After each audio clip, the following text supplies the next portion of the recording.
அனைவருக்கும் வணக்கம். ஓகேங்க. இப்போது நாம் ஒரு பெண் புத்தி பின் புத்தி அப்படின்னு ஒரு பழமொழி சொல்லுவாங்க. ஏதாச்சும் பெண்கள் மேலே கோபம் இது பெண் புத்தியே பின் புத்தி தாண்டா அப்படிம்பாங்க. ஆக்சுவலி இதுக்கு உண்மையான அர்த்தம் என்ன தெரியுமாங்க? பெண்கள் ஒரு செயல் செய்கிறதுக்கு முன்னாடி பின் விளைவுகள் என்ன வரும் அப்படின்னு தெரிஞ்சு ஆலோசனை பண்ணி பின்னாடி வரக்கூடியது முன்கூட்டியே அறிந்து அறிவுபூர்வமாக செயல்படுவாங்க அப்படிங்கிறது தான் இந்த பழமொழி. பெண் புத்தி பின் புத்தி அப்படின்னா பின்னாடி வரக்கூடிய ஒரு செயல் செய்கிறதுக்கு முன்னாடி இது மாதிரி செஞ்சால் இந்த மாதிரி பின் விளைவுகள் வரும், ஸோ இது கரெக்டாக செய்யணும் யோசித்து அழகாக கரெக்டாக பண்ணுவாங்க. ஆனால் இதையே நம்ம ஆட்கள்லாம் கேலி பண்ணுற மாதிரி பழமொழியை கொண்டு வந்துட்டாங்க. ஓகே, இன்னொன்று 1000 பொய் சொல்லியாவது ஒரு திருமணத்தை நடத்தலாம் அப்படின்னு சொல்லுவாங்க. ஆக்சுவலி இதுக்கு என்ன மீனிங் அப்படின்னா 1000 பொய் சொல்லி ஒரு திருமணத்தை நடத்தணும் நாமளும் நினச்சிட்டு இருக்கணும். அப்படி கிடையாது. அதாவது 1000 பொய் சொல்லியாவது திருமணத்தை நடத்தி வச்சிடணும் அப்படிங்கிற மீனிங் கிடையாது. அந்த காலத்தில் மொபைல் கிடையாது, அதுக்கு முன்னாடி இந்த லேண்ட்லைனும் கிடையாது.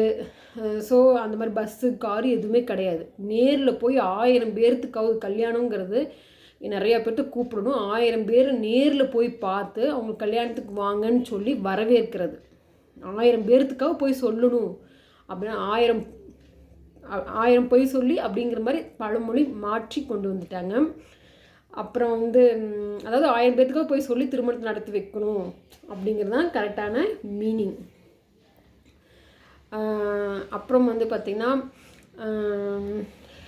ஓகேங்க, நான் லாஸ்ட் டைம்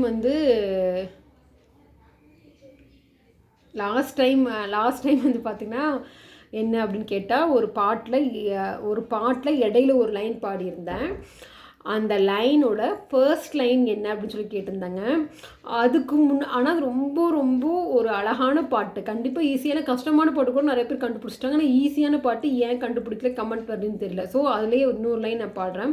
அது என்ன பாட்டுன்னு தெரிஞ்சால் நீங்கள் இதுவும் ஜஸ்ட் மூளைக்கு வேலை கொடுக்குற மாதிரி தானே, தெரிஞ்சிச்சுன்னா கமெண்ட் பண்ணுங்கள் அது என்ன பாட்டு, ஹீரோவெலாம் யாருன்னு சொல்லி. ஓகேவா? இடையில ஒரு லைன் பாடுறேன். அட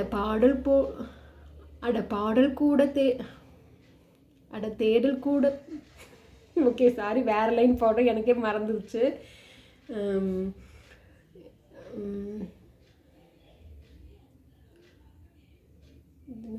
தேடல் உள்ள உயிர்களுக்கே தினமும் பசி இருக்கும். ஓகேங்க, இது என்ன பாட்டுன்னு கண்டுபிடிச்சிங்கன்னா அட பாடல் போல் தேடல் கூட ஒரு சுகமீன்லாம் வரும். லைன் ஒவ்வொரு லைனுமே அவ்வளோ அழகாக இருக்கும். என்ன பாட்டு தெரிஞ்சால் கமெண்ட் பண்ணுங்கள். அடுத்த வீடியோவில் சந்திக்கலாங்க. நன்றி, வணக்கம்.